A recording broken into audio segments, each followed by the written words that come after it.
A calm evening in his former London residence. Now the amplifiers are quiet. Like weary soldiers, the guitars are resting. Sitting by himself, Jimmy Page reflects on the turmoil, triumph, temptation, and craziness that once characterized Led Zeppelin. The heartbreaks, the rumors, the forbidden evenings, and the crazy tours. It all seems so far away now. And Jimmy finally confesses something nearly unimaginable in this moment of candor. Led Zeppelin was surpassed by 5 other bands. These bands transformed the world in ways that even the Beatles did more than merely rule the music industry. Human culture was altered by them. Page recalls witnessing the explosion of their movement while standing in studios in the early 1960s. These 4 young men from Liverpool upended the established norms and created a brand new world in which rock could simultaneously be theater, poetry, art, intimacy, and rebellion. The entire globe was in a trance. Airport riots, yelling fans, and excitement that was more religious than fandom.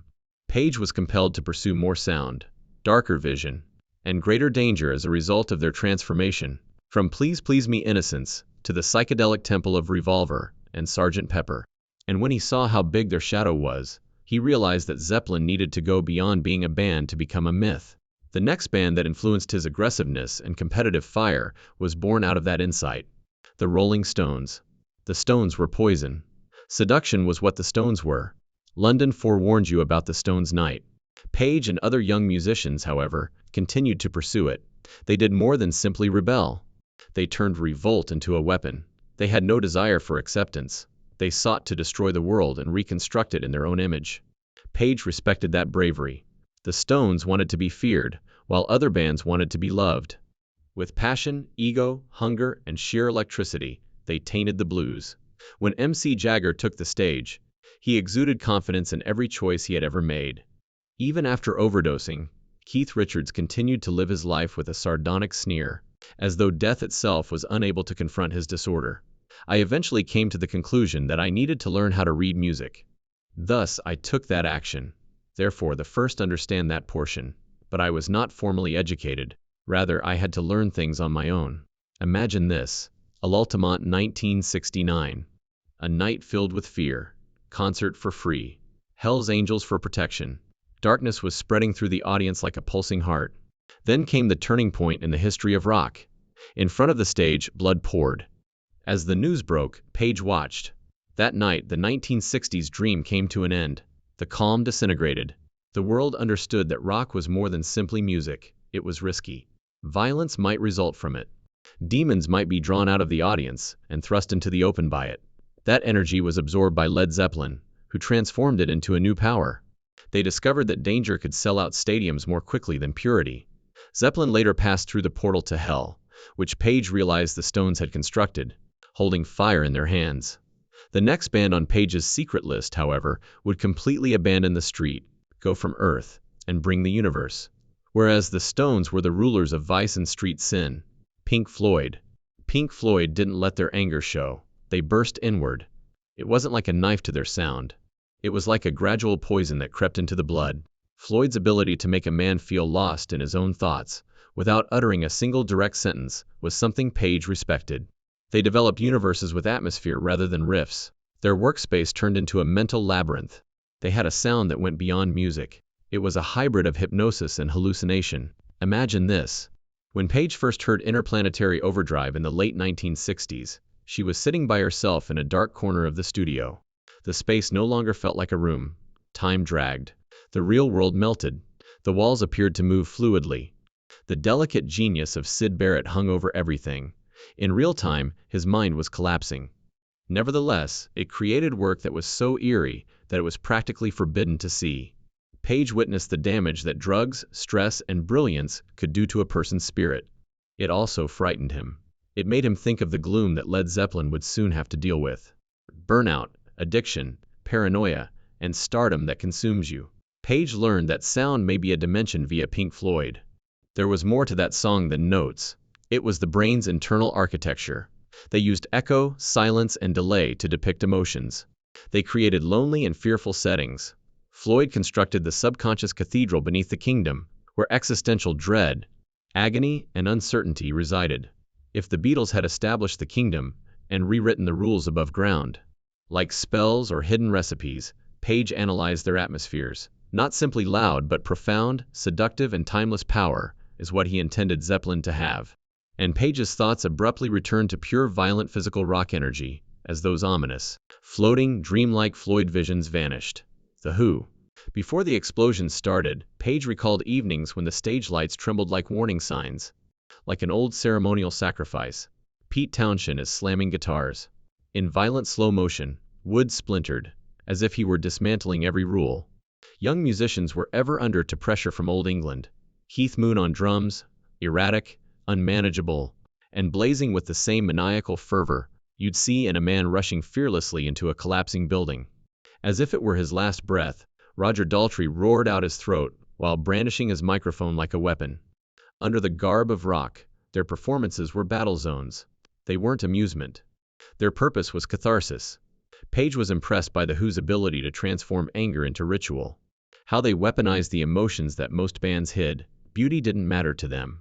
Impact was important to them. They increased the volume till it was nearly too much for the human body to handle. They demonstrated to the world that music was not limited to being heard. It needed to be experienced physically. And that was a long time before Zeppelin took the stage for the first time. The Who, in Page's opinion, embodied the most heinous acts of brutality and theater in rock history. Before Zeppelin built their own sonic magic empire, they were the demolition crew. Page was compelled by their insanity to think more broadly and combine power and ritual, chaos and mysticism. And Page fell into the last and most intimate memory of all, as those memories faded from his thoughts. The band at the bottom of his list wasn't a destructive band. The band was one of cosmic metamorphosis, the one that preceded Zeppelin and permanently changed the course of his life. The experience of Jimi Hendrix. Next up is Hendrix. The ground seemed to split open beneath Page's feet when he first saw Jimi. Hendrix was not mortal. He didn't even think he was a part of this world. His playing was a spell from another dimension, a cosmic rite. Page recalled how Hendrix entered the room like a quiet explosion on their first night in London. No hesitancy, no fear, as though every molecule in his immediate vicinity bowed to his will. Page felt his blood chill as Hendrix began to play. There was more to this than rock. This was an instance of simultaneous, unadulterated production and annihilation. Guitar, Page had always thought, had its boundaries. That belief was quickly dispelled by Hendrix. He employed emotional distortion, turning suffering, yearning, and insanity into oral fire. He wasn't a blues imitator. Like a spirit guide attempting to penetrate the material world, he tore it from its roots and rebuilt it. Page watched as Hendrix produced unthinkable noises. With just one instrument and 10 fingers, there are screams, warps, ghosts, waterfalls, and thunder. All the guitarists in London were on edge. America's guitarists all felt unprepared. Chris didn't simply walk into the rock. He revised its guidelines. The atmosphere changed wherever he went. Like a comet, everyone followed him. He was feared by some. He was worshipped by some. In her heart, Page felt both. But mortals could never burn out as quickly as gods do. Chris led a life that was faster than nature permitted. Paranoia, drugs, fatigue, and fame engulfing him from all sides. Hendrix was dying by the time Led Zeppelin started to take the world by storm, with shadows encircling his talent. Page felt the universe lose one of its brightest flames when he passed away in 1970, at the age of just 27.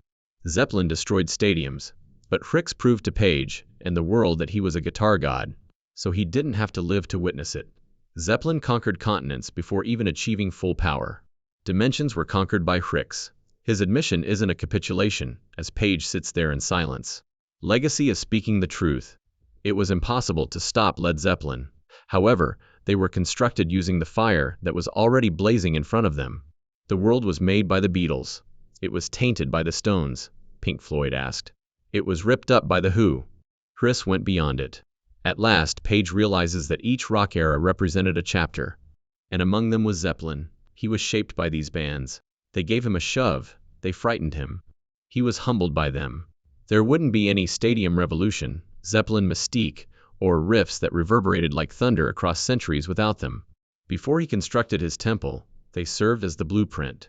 Imagine him closing his eyes as he recalls the thrill of audiences, shouting like oceans, the taste of dusty backstage whiskey, the scent of old vinyl, and memories flickering like silent film. He understands that no band can really claim a victory by itself. Rock was a domino effect. The next fuse is lit by each band. The flame spreads farther into the night with each generation. And since those titans came before them, Zeppelin's echo is still alive. For the first time, Jimmy Page realizes that being great isn't about winning battles. It's about paying respect to the forces that created it. Being a part of something greater than yourself, something untamed and uncontrollable, is what it means to be great. Their echoes and Zeppelins will continue to vibrate through time as long as people listen, whether it's through turntables, digital waves, or whatever the future holds.